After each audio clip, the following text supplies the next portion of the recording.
우리는 지난주 하나님께 부름을 받아 한평생 하나님께 쓰임을 받았던 사람, 위대한 사람 사무엘에 대하여 살펴보았는데요.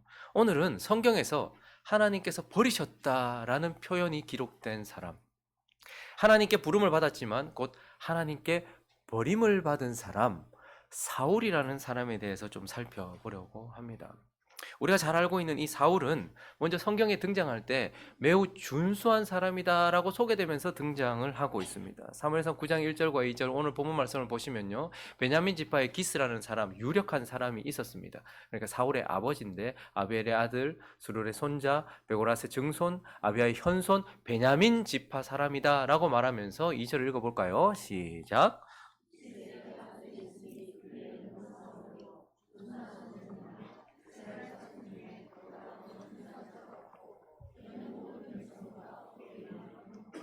사울이 소개되는 장면에서 사울은 이스라엘 백성들 중에 제일 나은 사람이다. 제일 준수한 사람이다. 이렇게 말하고 있습니다.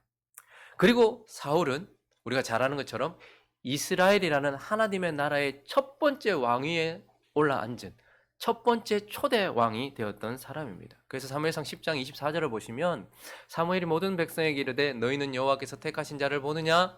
모든 백성 중에 짝할 리가 없느니라 하니 모든 백성이 어떻게 해요? 스스로 왕의 만세를 외치면서 왕으로 인정했던 사람, 그렇게 왕위에 올랐던 사람, 첫 번째 초대 왕, 그가 바로 사울이었습니다. 그런데 사실 그는 하나님이 선택하신 왕, 하나님이 선택하시고 세우신 왕이 아니라 사람들이 요구하여서 사람들이 세운 왕이었습니다. 사실 사울이라는 이름 자체가요, 요구함, 구함 이런 뜻을 가지고 있어요. 그러니까 사울은요, 하나님이 선택하셔서 세우신 왕이 아니고 사람들이 요구하고 때를 써서 구해서 하나님의 왕으로 세워졌던 자였습니다. 사실 이스라엘 백성들이 왕을 바라고 요구하는 것 자체는 죄가 아닙니다. 하나님도 이미 오래전에 유다 지파를 통하여 왕이 날 것에 대해서 이야기하셨고 모세를 통하여서 왕의 규례에 대해서도 이야기를 하셨어요. 하나님도 이미 왕을 생각하고 있었어요. 그런데 이들이 왕을 구했던 것이 문제가 되었던 이유는 하나님의 때에 왕을 구하지 않았기 때문이었어요. 하나님도 왕에 대하여 이미 생각을 하고 계신단 말이에요. 그런데 하나님의 때에 왕을 구하지 않았다는 것이 문제였고, 또 하나는 하나님을 위한 왕을 구하지 않았다라는 것이 문제예요. 하나님도 왕을 생각하고 계셨단 말이에요. 그들이 바라는 것처럼 하나님도 자신의 나라를 왕을 통하여 통치하기를 원하셨지만, 그러나 하나님은 하나님을 위한 왕을 원했어요. 그런데 그들은요, 왕을 구했지만 사실은 하나님을 위한 왕이 아니었어요. 사무엘상 8장 가보시면 그들이 왕을 구했던 그들의 본심을 우리가 알게 되는데요. 그날에 너희는 이제 왕을 세워줄 것이다. 이제 왕이 서면 이러한 일이 있을 것이다에 대하여 이야기할 때, 그날에 너희는 너희가 택한 왕으로 말미암아 부르짖되 그날에 여호와께서 너희에게 응답하지 아니하시리라. 그러니까 너희가 지금 너희가 구하는 왕, 지금 너희 그 마음이 바라는 왕, 그 왕을 택함으로 인한, 너희가 택한 왕으로 말미암아 그때는 너희가 그를 왕으로 삼으면 여호와께서 너한테 응답하지 않을 것이다. 근데 19절에 보니까요, 백성이 사무엘의 말 듣기 거절해요. 필요 없어요. 왕 세워주세요. 왕 세워주세요. 우리 왕을 세워주세요. 이렇게 얘기해요. 그러니까 그들이 왕을 구했던 것은 하나님을 위한 왕이 아니고 하나님을 대신하는 왕을 구했던 거예요. 하나님이 왕이시다라는 것을 인정하는 왕이 아니고요. 하나님을 대신하는 왕을 구해다. 하나님 대신에 보이지도 않고 이거 잘 잡히지도 않는데, 그래서 하나님 대신하는 왕을 구했던 것이고, 한 절 더 넘어가 보시면요, 우리도 다른 나라들 같이 왕을 주십시오라고 얘기해요. 그러니까 하나님은 이스라엘 백성들이 다른 나라와 구별되기를 원하셔서 하나님의 나라는 다른 나라와 구별된 거룩한 나라가 되기를 원했는데, 그들은 다른 나라가 똑같은 나라가 되기 위해서 왕을 구했단 말이에요.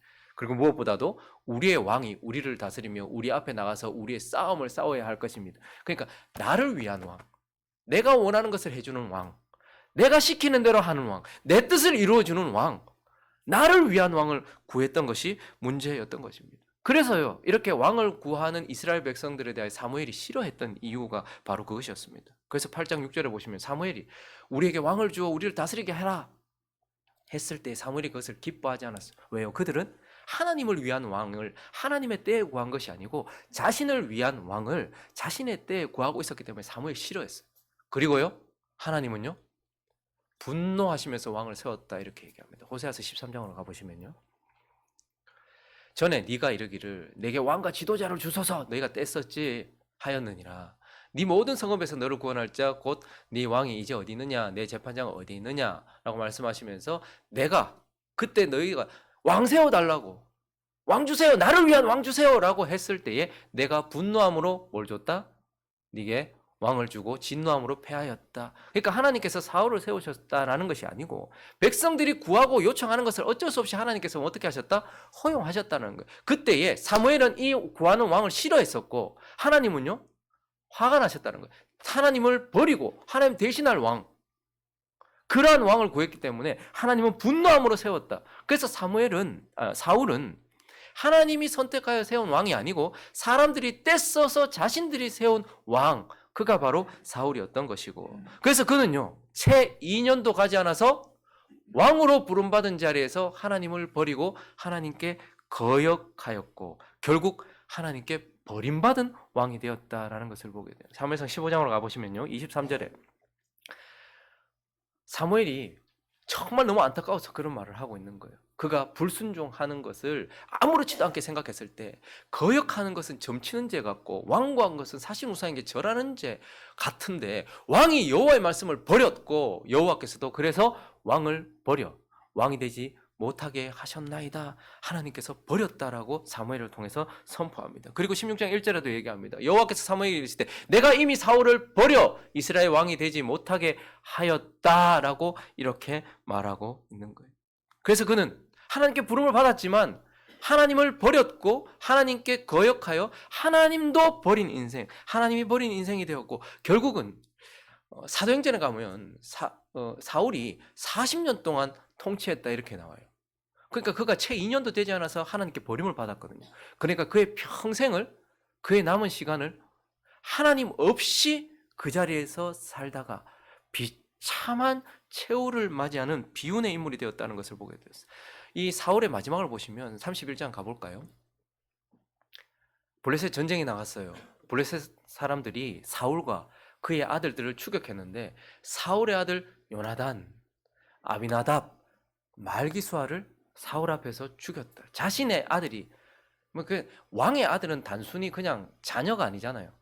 내 대를 잇고 나라를 이어갈 자예요. 미래란 말입니다. 자녀가 죽임을 당했다는 건 자기의 미래가 끝이 났다라는 거예요.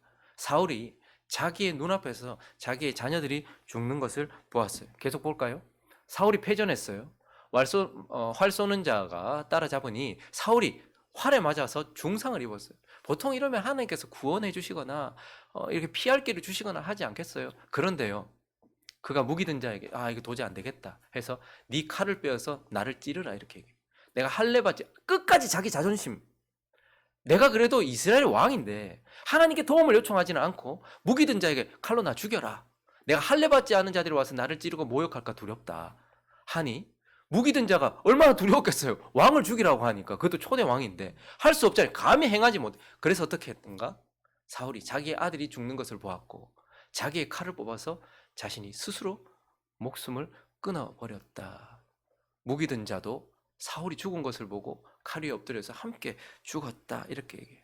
그래서 그는 하나님께 부름을 받았지만 하나님을 버리고 하나님께 버림을 받아서 그의 평생 하나님께 버림받은 채로 살아가다가 비참한 최후를 맞이한 비운의 인물이 바로 사울이다라는 것입니다.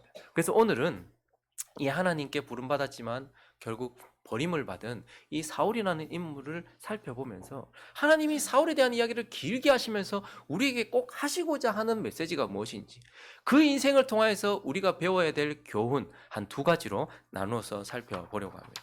그 첫 번째는 이 사람을 통해서 하나님은 우리에게 마음을 지키라라고 우리에게 말씀을 하고 있습니다. 하나님께서 하나님의 나라의 첫 번째 왕 사울에 대해서 사실 자세하게 기록해 놓으셨고 특별히 그가 어떤 마음을 가진 사람이었는지 하나님께서 자세하게 기록을 해 놓으셨어요. 우리가 선입견을 빼고 사울에 대하여 오늘 처음 본다 생각하면서 사울이 어떤 마음을 가지고 있었고 어떤 사람이었는지 한번 살펴보면 참 대단한 사람이었어요. 사울은 일단 먼저 매우 겸손한 사람이었습니다. 사무엘상 9장 20절과 21절을 보시면요. 사흘 전에 잃어버린, 그러니까 아버지가 잃어버린 암나귀를 찾으러 왔다가 사무엘과 만나고 사무엘이 사울에게 기름을 붓는 장면이에요. 그래서 네가 왕 될 거다 얘기했어요. 한 번도 생각해보지 않은 일이 그에게 일어났잖아요. 그런데 그때 그 위대한 선지자 사무엘이 온 이스라엘이 사모하는 자가 니다. 너와 내 아버지의 온 집이, 온 이스라엘이 너희를 사모한다. 너 대단한 인물이야. 이렇게 이야기를 했어요. 그런데 그때 사울이 대답하여 이르되 나는 이스라엘 지파 가장 작은 지파 베냐민 아닙니까? 거기다가 나의 가족은 베냐민 지파 모든 가족 중에서도 가장 미약합니다. 내가 어찌 이 같은 말씀을 감당하겠습니까? 아, 너 참 대단한 인물이야. 하나님께서 너를 왕으로 세우신대. 라는 이야기를 들었을 때 그가 유력한 집안에 역시 이렇게 이야기하지 않았어요. 그 말에 대하여서 그는 겸손하게 내가 어떻게 그런 인물입니까? 라고 말했던 사람이에요. 한 장 더 넘어가 보시면 10장 22절에 보시면요. 기름 부음 받았어요. 그리고 이스라엘 백성 전체가 그를 원하고 환호하고 있는 장면이었어요. 그런데 그들이 기름 부음 받은 왕을 찾는데 없는 거예요. 또 여호와께 물어봐요. 그 사람이 여기 있습니까? 이거 도대체 어디 갔지? 사울이 어디 갔지? 여기 있습니까? 여호와께서 대답하시되 그가 진보다리들 사이에 숨었느니라. 이렇게 두려워서가 아니고 감당하기가 힘들었던 거예요. 내가 왕이라고? 내가 이스라엘 백성 전체를 다스린다고? 내가 하나님을 보여주는 자라고? 내가 하나님의 통치를 하는 자라고? 도저히 그게 감당할 수 없어서 뒤로 물러설 만큼 겸손한 마음을 가지고 있었던 사람이 사울입니다. 거기다가요, 사울은요 매우 온유하고 관용하는 마음, 사람을 품는 마음을 가지고 있었던 사람이 사울이었습니다.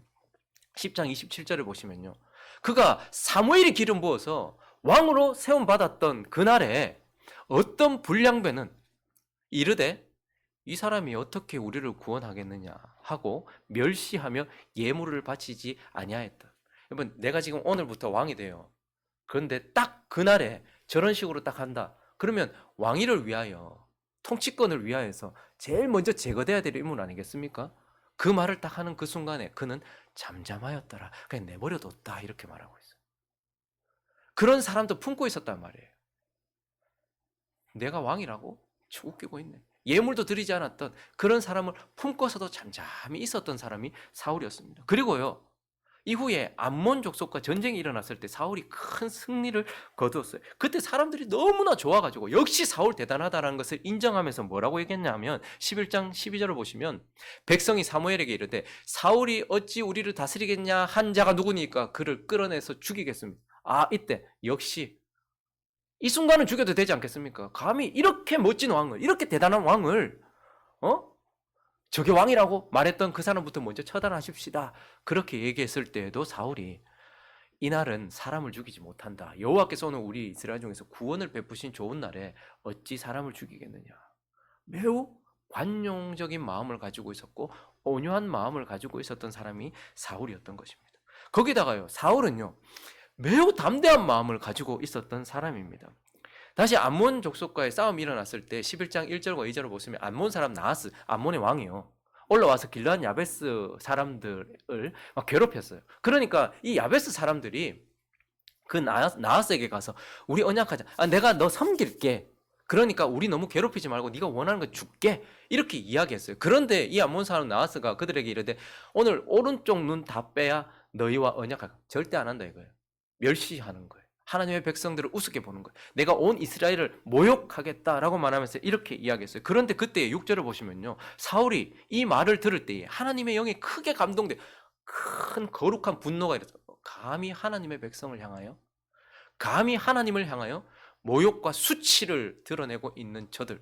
그래서 그가 7절에 보니까요, 일어나서 한결의 소를 잡아 각을 뜨고 전령들의 손으로 그것을 이스라엘 모든 지역에 두루 보내어 이르되 누구든지 나와서 사울과 사무엘을 따르지 아니하면 그의 소들도 이와 같이 하리라 하였더니 여호와의 두려움이 백성들에게 임하여 그들이 한 사람같이 다 나왔다. 하나님의 백성들을 하나로 통합시키고 거룩한 분노를 가지고서 하나님을 모욕하는 암몬과 싸우기 위해 일어났던 담대한 마음을 가졌던 사람, 그가 바로 사울이라는 사람인 거예요. 그런데 무엇보다도 사울은요, 순종하는 마음을 가진 자, 아비의 마음을 헤아릴 줄 아는 자로 등장해요. 그러면 사울이 딱 등장하는 순간 제일 먼저 어떻게 등장을 하고 있느냐 하면 사울이 9장에 딱 등장하잖아요. 사무엘상 9장에 1절에 보시면요. 베냐민 집안, 이 대단한 집안이다 이렇게 얘기하고 2절에 보니까요. 그 대단한 집안에 기스의 아들이 있었는데 그가 사울이다. 그런데 그 사람은 더 대단하다. 그 집안보다 훨씬 더 대단하다. 이스라엘 중에 그보다 더 나은 자가 없었다. 이렇게 얘기해요. 자, 그렇게 그를 소개하고 난 이후에 3절을 보니까 사울의 아버지 기스가 암나귀 잃어버렸다고 사울에게 너 가서 좀 찾아와라. 이렇게 얘기했을 때에 에브라임 산지, 살리사 두루 다니고 찾고 찾으면서 아버지의 말에 순종하고 있는 모습으로 그가 등장하고 있는 것을 보게 돼요. 대단한 사람인데 매우 순종적인 사람이다라고 이렇게 등장을 하고 있어요. 거기다가요 5절을 보니까요. 사울이 함께 가던 사울이 이르되 돌아가자. 이거 너무 시간이 많이 가다 보니까 아버지가 암나기는 고사하고 나를 걱정하겠다 싶어서 아버지의 마음이 어떤지를 헤아리고 있는 자. 그러니까 순종적인 사람이면서 윗건이에 순종하면서 아버지의 마음을 헤아릴 줄 아는 자, 그런 마음을 가진 자로 그렇게 사울이 소개되고 있는 것을 보게 돼요. 그러니까 사울은요, 올바른 마음, 옳은 마음을 가진 자였고 무엇보다도 하나님이 주신 새 마음을 가지고 있었던 자였어요. 사무엘상 10장 9절 같이 읽을까요? 시작.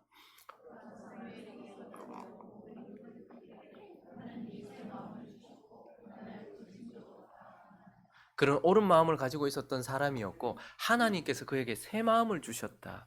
새 마음을 가지고 있었던 사람, 그가 바로 사울이라는 사람이다라는 거예요. 자, 그런데 그랬던 그가 어떤 사람이 되어버렸습니까? 그가 어떤 사람으로 전락했습니까? 매우 겸손했습니다. 근데 그는요, 교만한 마음을 가진 사람이 되어버렸어요. 사무엘상 13장에 가보시면요. 이에 내가 이르기를 블레셋 사람들, 블레셋과 전쟁이 일어났는데 사무엘과 약속했던 시간에 사무엘이 오지 않은 거예요. 그러니까 그날에 사무엘이 오지 않은 게 아니고 그날이 사울 입장에서는 지금 막 백성들이 막 흩어지고 있거든요. 블레셋 병사들 보니까 모래알 만큼 많아요. 그런데 지금 사무엘이 늦게 오니까 일단은 전쟁을 치르기 전에 하나님께 예배하고 전쟁을 치러야 될 거 아니에요. 하나님께 은혜를 구해야 되니까. 근데 사울이 생각하는 시간에 오지 않는 거예요. 이 날이 시작되면 올 줄 알았는데, 그런데 사실 사무엘이 늦게 온 게 아니고요. 그날이 시작되어도 오지 않았던 것이지 그날이 지나도록 오지 않았던 건 아니거든요. 기다렸어야 했어요. 그런데요, 사람들이 이에 내가 이르기를 블레셋 사람들이 나를 치러 길갈로 내려오겠거늘 내가 여호와께 은혜를 간구하지 못하였다 하고 부득이하여 뭘 했다? 번제를 드렸다 이렇게 이야기하고 있어요. 그때에 사무엘이 사울에게 말합니다. 왕이 망령되이 행했다. 너 진짜 잘못했다. 이렇게 말하는 거. 감히 하나님의 제사장, 하나님께서 세우신 사람이 엄중하게 그의 뜻을 따라서 치러야 될 제사를, 번제를 네가 거기서 치렀다. 진보딸에 숨었던 자, 자기 자신을 낮추던 자가 사무엘 없어도 돼. 내가 하면 돼. 라고 얘기해요. 매우 교만한 사람이 되었습니다. 거기다가 15장 2절을 보시면요. 사무엘이 사울을 만나려고 아침에 일찍 일어났더니 어떤 사람이 사무엘에게 없는 거예요. 사울이. 뭐 했나 보니까 갈멜에 이르러서 자기를 위하여 기념비 세우고 발길을 돌려 내려갔다. 매우 교만한 사람이 되었어요. 하나님께 영광을 돌리는 것이 아니고 기도해준 사무엘이나 함께했던 이스라엘 백성들이 아니라 자기 기념비를 세우면서 자기를 높이는 교만한 마음, 진보다리 뒤에 숨었던 그 시간이 채 2년도 지나지 않았어요. 그랬던 그가 매우 교만한 마음, 겸손한 마음을 가지고 있었던 그가 매우 교만한 사람이 되었다라는 것을 보게 돼요. 거기다가요, 왕으로 인정하지 않았던 자들, 그런 자들을 다 관용하며 마음에 품었던 자가 매우 강팍한 자가 되어서 그 누구도 인정하지 않고 자기 눈에 거슬리면 옆에 두지 않는 사람, 매우 강팍한 사람이 됐다는 것을 보게 돼요. 18장 7절부터 9절 보시면 잘 아는 이야기잖아요. 전쟁 치르고 왔을 때에 블레셋의 전쟁을 승리로 이끌었던 다윗과 함께 나왔을 때 여인들이 뛰놀며 노래하여 이르되 사울이 죽인 자는 천천히요 다윗은 만만이로다. 그런데 그때에 사울이 그 말에 불쾌하여 심히 노하여 이르되 다윗에게는 만을 돌리고 내게는 천을 돌려 그가 더 얻을 것은 나라밖에 못 있겠느냐라고 말하면서 그때부터 사울이 다윗을 주목하여 보고 자기가 죽는 순간까지 다윗을 죽이려고 했던 것을 보게 돼요. 자기가 왕위에 오를 때 이런 사람이 무슨 왕입니까? 라고 말했던 사람들까지도 품고 잠잠하면서 그와 함께 갔던 사울이었는데 곧 시간이 지나지 않아서 그는 누구도 관용할 수 없는 자기의 눈에 거슬리거나 자기의 마음에 들지 않은 사람은 관용할 수 없는 그런 강팍한 사람이 되었다는 것을 보게 돼요. 그리고 사울은요, 정말 담대한 사람이었어요. 거룩한 분노를 가지고서 하나님의 나라 백성들을 이끌었던 사람이었어요. 그런데 17장 4절을 보시면 이번에는 블레셋과의 전쟁이 일어났어요. 블레셋 사람의 진영에서 싸움을 도두는 자, 우리가 잘 아는 골리앗이 등장을 합니다. 그가 어마어마한 크게 가지고 있다 이렇게 이야기해요. 그런데 8절부터 보시면요, 그가 서서 이스라엘 군대를 향하여 외쳐 이르되 너희가 어찌하여 나와서 전쟁을 벌였느냐. 나는 블레셋 사람이 아니며 너희는 사울의 신복이 아니냐. 너희는 한 사람을 택하여 내게로 내보내라. 막 싸움을 도두면서 하나님을 모욕하고 있는 그런 장면이었어요. 그가 나와 싸워서 나를 죽이면 우리가 너희 종이 되고, 그가 나를 이기면, 그러니까 다이다이 하자 이거예요. 맞다이 뜨자. 아무나 나와봐라. 이렇게 이야기를 한 것이죠. 그런데 그때에 그 블레셋 사람이 또 이르되 내가 오늘 이스라엘 군대를 하나님을 모욕하고 있는 거예요. 사람을 보내 나와 더불어 싸우게 하라 한지라. 그런데 사울과 온 이스라엘이 블레셋 사람들의 이 말을 듣고, 그 사람의 말을 듣고 놀라 크게 뭐했다? 두려워했다. 원래 사울은 이런 사람 아니었잖아요. 담대한 사람이었어요. 용감한 사람이었어요. 그런데 두려움에 사로잡힌 사람이 되었다라는 것을 보게 돼요. 그는 무엇보다도 그가 처음 등장할 때 그는 순종하는 마음을 가진 사람이었는데, 15장 17절부터 보시면요, 사무엘이 이르되 왕이 스스로 작게 여길 그때 이스라엘 지파의 머리가 되지 아니하였습니까? 여호와께서 왕의 기름 부어 이스라엘 왕을 삼으셨지 않습니까? 또 여호와께서 왕을 길로 보내시며 이르기를 가서 죄인 아말렉 사람을 진멸하고 다 없이, 그러니까 완전히 다 헤렘 전쟁이다. 아말렉은 다 없애라 라고 치라 하셨거늘. 근데 그거 어떻게 해요? 왕이 여호와의 목소리를 청종하지 아니하고 탈취하게만 급급하여서 여호와께서 악하게 여기시는 일, 하나님의 말씀에 불순종했다라는 거예요. 사울이 그런데 또 핑계를 대요. 나는 실로 여호와의 목소리 청종했다. 여호와께서 나를 보내신 길로 가서 아말렉 왕 아각을 끌어왔고, 아말렉 왕 죽이라 했는데 끌어왔고, 아말렉 사람들을 진멸하였으나 다만 백성이 그 마땅히 멸할 것 중에 가장 좋은 것으로 길갈에서 당신의 하나님 여호와께 제사하려고, 그러니까 지금 도리어 화를 내고 있는 거예요. 내가 하나님께 제사하려고 그랬던 거다. 양과 소를 끌어왔는지라 하는지라. 사무엘이 이르되 여호와께서 번제와 다른 제사를 그의 목소리 청종하는 것보다 더 좋아하겠냐. 순종하는 것보다 더 좋아하겠냐고. 순종이 제사보다 낫고 듣는 것이 순양의 기름보다 나으니 이는 거역하는 것은 점치는 것과 같고 완고한 것은 사실 우상에게 절하는 죄와 같은 것이다. 그래서 하나님께서 당신 버렸다. 네가 하나님 말씀 버렸고 하나님 버렸기 때문에 버렸다. 이렇게 얘기했어요. 근데 그때 사울이 사무엘에게 이르되 내가 잘못했습니다. 진짜 뭐 회개한 것 같은 느낌이 좀 들어요. 내가 여호와의 명령을 당신께 어긴 것은 백성이 더 두려웠기 때문입니다. 내가 백성에게 잘 보이고 싶었기 때문입니다. 이렇게 말하고 있는 것이죠. 뭐예요? 백성들 때문에 하나님 말씀에 불순종하는 거예요. 그렇게 순종의 마음을 가지고 있었던 그가 불순종하는 사람이 되었어요. 그리고 하는 말이 뭐냐면 30절에 가보시면요, 하나님이 버렸다고 말하는데, 아버지의 마음도 그렇게 헤아리던 사울이었는데 하나님 아버지께서 지금 분노하시고 진노하셔서 너 버렸다라고 얘기하는데, 그때 그러면 싹싹 빌면서 하나님 잘못했습니다, 정말 용서해 주십시오 라고 얘기하는데, 사울이 이르되 내가 범죄하였을지라도 이제 청하옵나니 내 백성의 장로들 앞과 이스라엘 앞에서 나를 높이사 나와 함께 돌아가서 내가 당신의 하나님 여호와께 경배하게. 하나님께 경배하는 게 목적이 아니고 사람들 앞에서 자기가 여전히 기세등등하고 싶은 거예요. 하나님은 나를 버리든 난 상관없다. 그런데 내가 여기서 내 백성들의 장로들과 고관들과 백성들 앞에서는 내가 높임을 받게 해달라라고 말하면서 아버지의 마음을 헤아리지 않는 불순종하고 거역하는 마음을 가진 자가 되었다라고 이렇게 말하고 있는 거예요. 그러니까 사울은 겸손한 마음을 가지고 있었지만 교만한 마음을 가진 사람이 되었고, 관용하고 온유한 마음을 가진 사람이었지만 거역하고 강팍한 마음을 가진 사람이 되었고, 담대하고 용감한 사람이었는데 두려움에 휩싸인 사람이 되었고, 순종하던 마음을 가진 사람이었는데 거역하는 마음을 가진 사람, 하나님의 마음은 돌아보지 않는 사람이 되었다, 이렇게 이야기하고 있어요. 자, 그렇다면 사울은 왜 이런 사람이 되었죠? 왜 이런 마음을 가진 사람이 되었는 것입니까? 이유는 하나입니다. 그가 바른 마음, 하나님께 주셨던 그 새 마음을 지키지 않았기 때문이에요. 우리의 마음, 자신에게 주어진 그 새 마음을 지키지 않았다는 거예요. 그는 자신의 왕위와 사람들 앞에서의 자신의 명예는 지키려고 얼마나 애를 썼는지 모르고 그것은 지켜냈단 말입니다. 그런데요, 하나님 앞에서 자신의 마음은 지키지 않았다라는 것을 우리는 보게 되고요. 그가 자신의 마음을 지키지 않았고 자신의 마음을 고치지 않았다라는 것을 보게 돼요. 그냥 방치해버렸다라는 것을 보게 되는 거예요. 여러분, 우리 몸도요, 병들 때가 있잖아요. 바이러스가 많이 유행할 때는 감기에도 걸리고 뭐 암에도 걸리기도 하고 여러 가지 질병에 걸리잖아요. 그런데 내가 나를 잘 지켜서 내가 건강하고 면역력이 좋아서 잘 지켜서 아무 일 없으면 좋겠거니와. 그런데 내가 지키지 못해서 질병에 걸리면 어떻게 합니까? 고치잖아요. 고쳐야 되잖아요. 그래서 우리의 몸도 뭔가 지키지 못해서 고장이 나거나 병에 들면 바로 고쳐서 원래 상태로 되돌려 가야 되잖아요. 왜 그렇습니까? 놔두면 손 쓸 수 없는 상황까지 된단 말입니다. 뭐 그냥 일상적으로 검사를 했는데 갑자기 암이네? 연기라네? 그러면 연기네? 뭐 놔두자 하고 놔두는 사람이 있습니까? 대장 내시경을 했는데 용종이 보인대요. 아이 건드리지 마십시오. 소중한 것. 그대로 놔두세요. 그대로. 이렇게 하는 사람이 있습니까? 다 떼어내잖아요. 우리의 몸도 그런데. 근데 사울이 자신의 마음이 지켜지지 못한 상태에서 뭔가 문제가 생겼단 말이에요. 근데 그걸 그대로 방치해둔 거예요. 마음에 들어온 그것들을 그냥 퍼지도록, 번지도록. 그래서 우리의 몸도요, 때가 있는 거예요. 문제가 생겼을 때 빨리 고치면 고칠 수 있어요.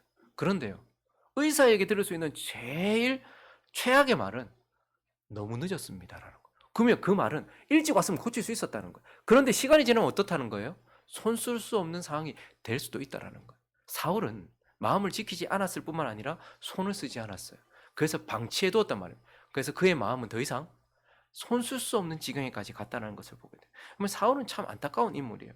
24장을 가보시면요, 그는 다 알고 있어요. 나중에 다윗이 그를 살려줄 때마다 그가 자신이 알고 있는 것에 대해 그때마다 제정신을 차리고 좋은 마음으로 순간순간 돌아왔을 때 고백했던 걸 들어보면 참으로 안타까운 인생이에요.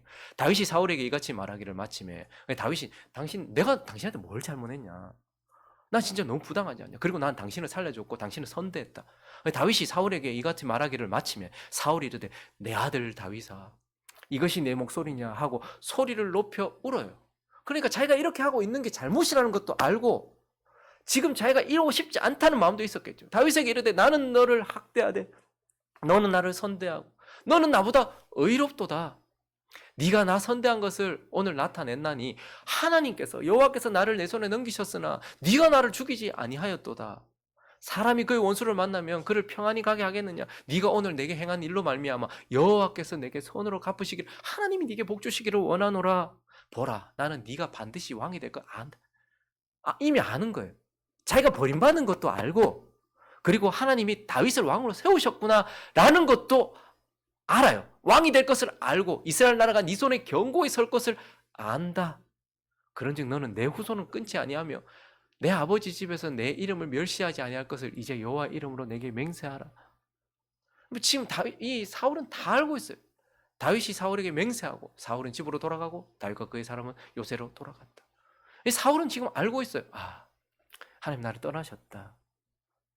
다윗이 왕이 되겠구나. 그걸 알고 있어요. 그런데도 불구하고 어떻게 해요?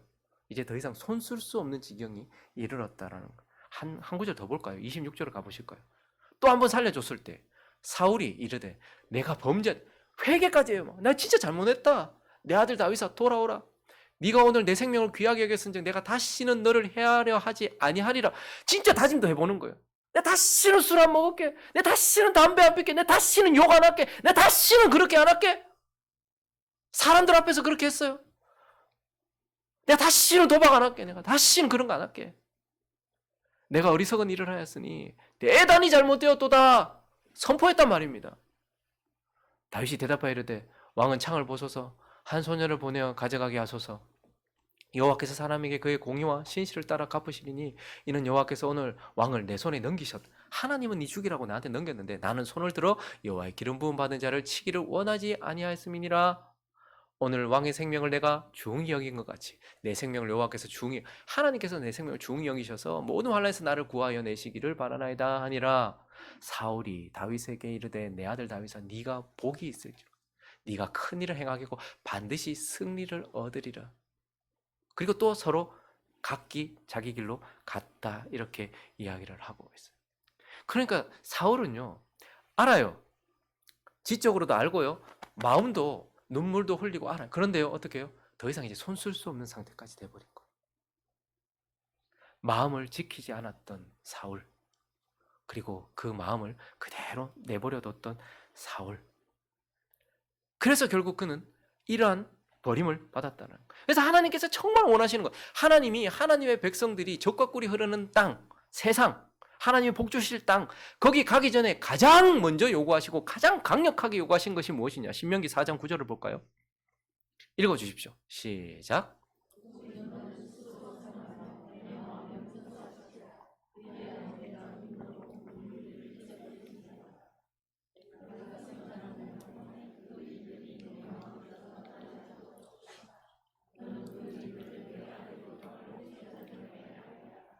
하나님께서 세상을 살아갈 우리에게 가장 강력하게 요구하시는 것이 상반절에 나오는 거예요.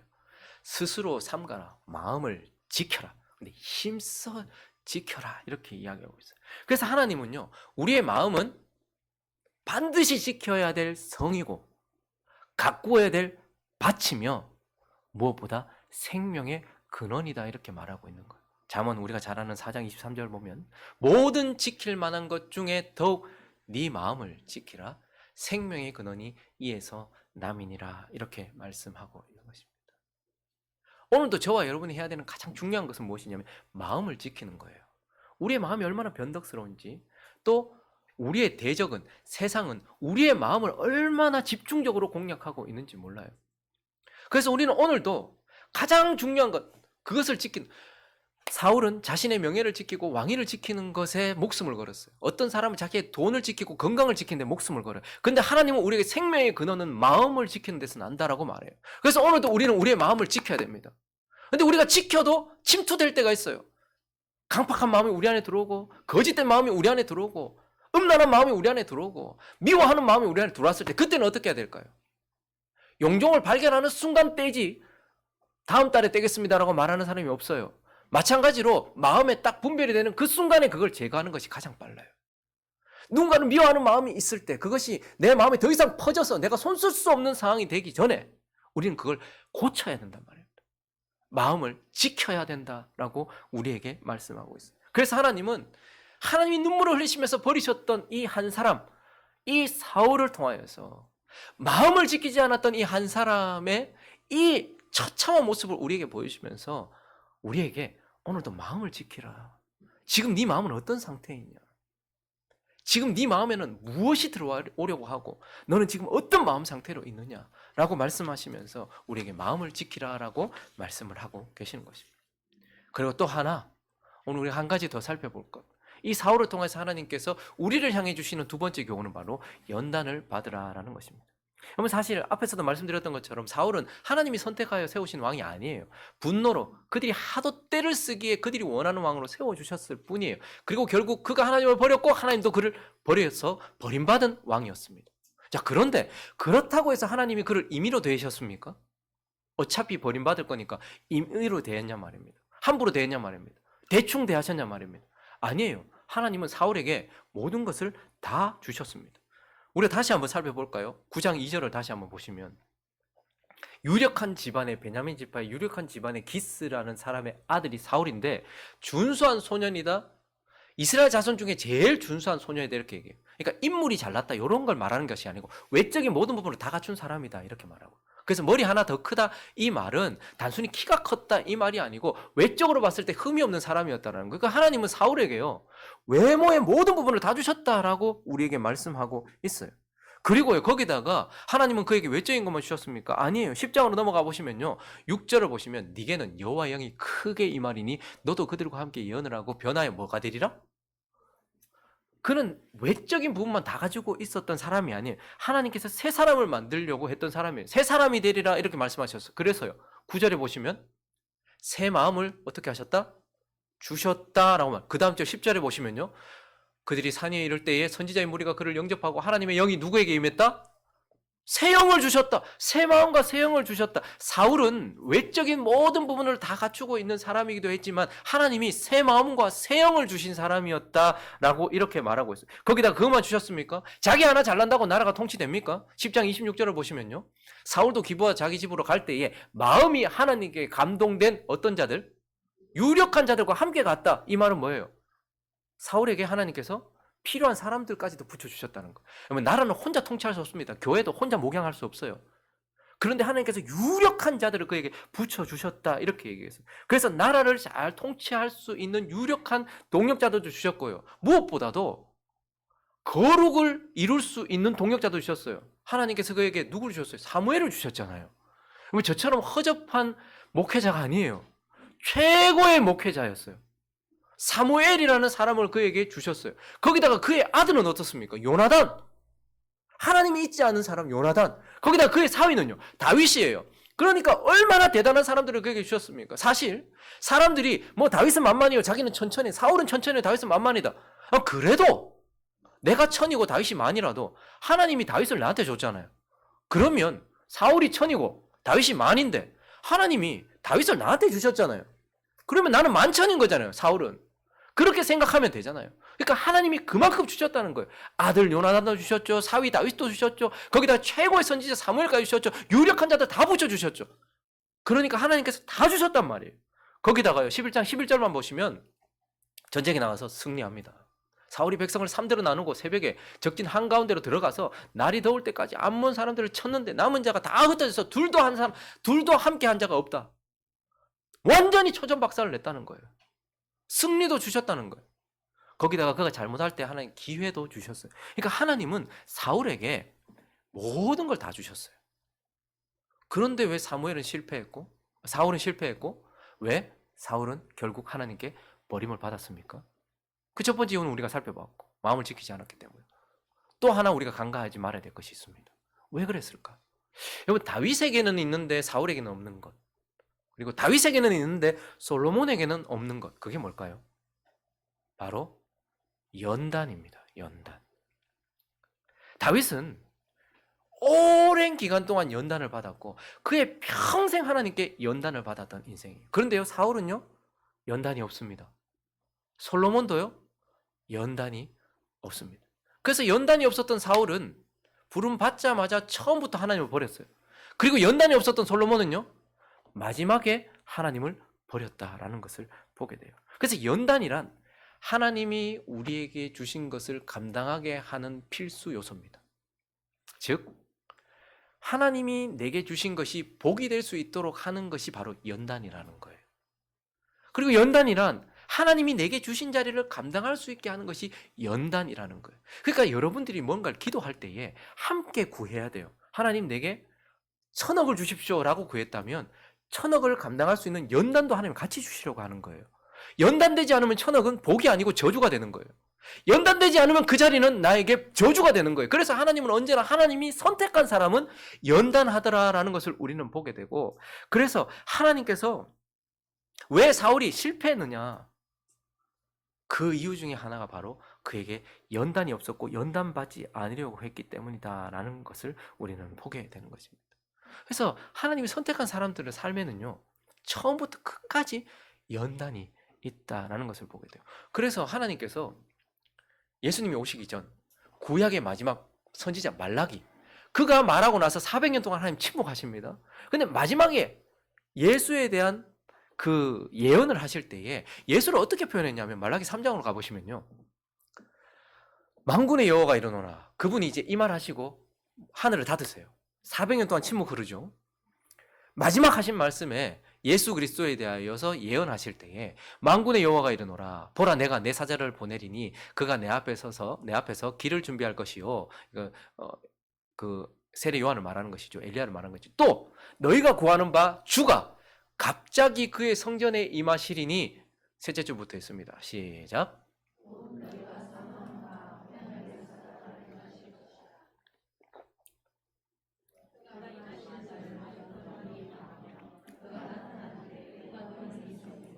그는 금을 연단하는 자의 불과 표백하는 자의 잿물과 같을 것이라. 그가 은을 연단하여 깨끗하게 하는 자 같이 앉아서 레위 자손을 깨끗하게 하되 금, 은같이 그들을 연단하리니 그들이 공의로운 재물을 나 여호와께. 구약을 닫으시면서 마지막 말씀하실 때 예수 그리스도에 대하여서 예언하시면서 예수를 어떻게 표현하고 있는가? 그는 연단하는 자다 이렇게 얘기하고 있어요. 연단을 통하여서 하나님의 백성들 레위 지파들을 깨끗하게 하실 것이고 레위 지파들이 거룩한 예물을 드릴 것이다 이렇게 얘기했어요. 그래서 우리는 예수 그리스도가 자신의 피로 우리를 깨끗하게 하시는 분이기도 하지만 근데 말라기는 우리에게 뭐예요? 우리를 연단을 통해서 우리를 깨끗하게 하신다는 거예요. 저와 여러분이 예수의 피로 깨끗해졌어요. 그리고요, 우리 삶 속에 있는 연단으로 계속해서 깨끗해지고 있는 자다라는 거예요. 그래서 하나님은 우리를 계속해서 연단하세요. 그래서 사도도 디모데에게 뭐라고 이야기하는가? 그의 마지막에 디모데전서 4장 7절에 이렇게 얘기합니다. 망령되고 허탄한 신화를 버리고 경건에 이르도록 뭐하라? 네 자신을 연단하라. 이게 제일 싫어요. 광야 싫고 고통 싫고 연단 받는 거 싫어요. 그런데 복을 받기 원한다면 연단은 우리에게 반드시 있어야 되는 거예요. 어떤 자리에 있다면 반드시 우리에게 연단이 있어야 된다라는 거예요. 그래서 하나님은 예수를 연단하는 자로 우리를 말씀하시고 또한 사도를 통해서 연단을 받으라라고 이렇게 말씀을 하고 있는 것입니다. 목회자가 딱 되고 나면 하나님께서 물질에 대한 연단을 시킨다는 것을 금방 깨닫게 돼요. 교회에 직분자로 딱 서면요, 하나님께서 연단하는 것을 보게 돼요. 장로가 되잖아요. 그러면 성도들을 사랑하지 못할 상황이 정말 많이 생겨요. 장로는 성도 돌아보는 사람이잖아요. 근데요, 이 성도들이 사랑스럽지 않다는 것을 그때 더 보게 돼요. 너무너무 이 교회가 너무너무 환멸이 느껴질 정도로 힘들어요. 권사가 되잖아요. 기도의 문이 닫힐 만한 일들이 너무너무 많이 일어나요. 그래서 그 전부터 하나님 연단시키시고 되고 나서도 연단을 시키세요. 계속해서 연단을 시키세요. 그래서 하나님이 연단받은 자를 통해서 일하신다는 거예요. 우리가 깨끗하게 되는 것은 예수 그리스도의 피와 그리고 그분이 우리에게 주시는 연단을 통해서 깨끗하게 된다는 거예요. 사울은 연단이 없었습니다. 다윗은 연단이 있었던 것을 보면서 왜 그가 이런 사람이 되었는가? 라는 것을 통하여 하나님 우리에게 연단을 받으라. 지금도 저와 여러분의 삶 속에는 연단이 있습니다. 죽을 때까지 연단이 있을 거예요. 근데 그거 왜 주시는 거예요? 복 주시려고. 우리에게 합당한 사람이 되게 하시려고 그렇게 하신다. 그러므로 이 사울을 보면서 하나님 우리에게 말씀하십니다. 오늘도 너희 마음을 연단하며 너희를 연단하는 나의 연단을 받으라 라고 우리에게 말씀을 하고 계시는 것입니다. 하나님께 버림받은 사울, 그리고 연단받지 않았던 그 사울을 통하여서 너는 오늘 연단을 받으라 라고 말씀을 하고 계시는 것입니다. 말씀을 정리하겠습니다. 우리는 이스라엘의 첫 번째 왕위에 앉았던 베냐민 지파 사울에 대하여서 살펴보았어요. 그런데 성경에는요, 또 한 사람 베냐민 지파 사울에 대해서 기록하고 있어요. 그는 첫 번째 이방인의 사도로 부름을 받은 바울이라고도 하는 사람입니다. 그가 베냐민 지파 사울이에요. 그러니까 그도 똑같이 베냐민 지파 사울, 첫 번째 왕으로 부름받은 베냐민 지파 사울, 그리고요, 첫 번째 이방인의 사도로 부름받은 베냐민 지파 사울, 이렇게 두 사람이 성경에 등장을 하고 있어요. 그런데 우리가 오늘 첫 번째 사람에 대해 살펴보았는데 나중에 우리가 또 이 사람도 살펴보겠죠. 이 사람은 어떤 삶을 살았던 사람일까요? 고린도전서로 가볼까요? 9장 24절부터 보시면 운동장에서 다름질하는 자들이 다 달릴지라도 오직 상 받는 사람은 한 사람인 줄을 너희가 알지 못하느냐? 너희도 상을 받도록 이와 같이 다름질하라. 이기기를 다투는 자마다 모든 일에 뭐한다? 절제한다. 그들은 썩을 승리자의 관을 얻고자 하되 우리는 썩지 아니할 것을 얻고자 하노라. 그러므로 나는 다름질하기를 향방 없는 자같이 아니하고 싸우기를 호공치는 것 같이 아니하며 내가 내 몸을 쳐 복종케 함은 내가 남에게 전파한 후에 자신이 도리어 뭐 당할까봐 버림을 받을까 두려워합니다. 몸을 쳐 복종시킨다는 건 뭐예요? 마음을 지킨다라는 거예요. 근데 뭐 때문에? 버림받을까 봐.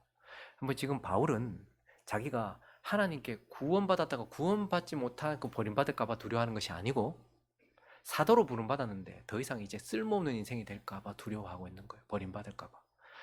사울도 구원받은 사람이죠. 왕으로 부름받았는데 그가 왕으로서 하나님께서 그를 왕에서 버렸다 이렇게 얘기하잖아요. 똑같은 사람인데 이 사람은 자신의 마음을 지켜요. 버림받지 않도록. 그는 끝까지 은퇴하지 않고 끝까지 사도로서 살기 위하여서 자신의 마음을 지키던 사람이었던 것입니다. 고린도후서 1장도 가볼까요? 그리고 또 이 사람은 어떤 사람이었는가? 8절과 9절 읽어주십시오. 시작.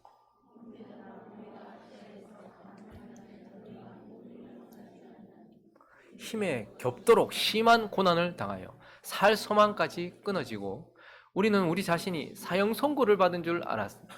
이는 우리로 자기를 의지하지 말고 오직 죽은 자를 다시 살리시는 하나님만 의지하게. 아니 이 바울이 얼마나 하나님 의지했으면, 근데 더 하나님 의지하라고. 하나님 저 순간에도 하나님 연단하고 있는 거예요. 그러니까 이 사람은 끊임없이 마음을 지키던 사람이요, 끊임없이 자신의 연단하던 그러한 사람으로, 그래서 마지막 자기의 뒤를 이을 디모데에게 연단을 받으라라고 이렇게 말했던 사람인 거예요. 하나님은 오늘 베냐민 지파 사울 이 두 사람을 통하여서 마음을 지키는 사람이 되라, 그리고 연단을 받는 사람이 되라. 그래서 환경을 바꿀 것이 아니라 그 환경 속에서 연단된 네가 변화되어서 모든 어려움을 뛰어넘는 사람이 되라 라고 우리에게 말씀하시는 것을 기억하면서 우리 삶에 있는 여러 가지 상황 속에 오늘도 마음을 지키는 저와 여러분 되시기를 예수 그리스도의 이름으로 축원합니다. 그리고 그 연단은 고통이 아니에요. 우리를 바꾸는 수단일 뿐입니다. 그 연단을 통해서 거룩하게 변화되어져 가는 저와 여러분 되시기를 예수 그리스도의 이름으로 축원합니다.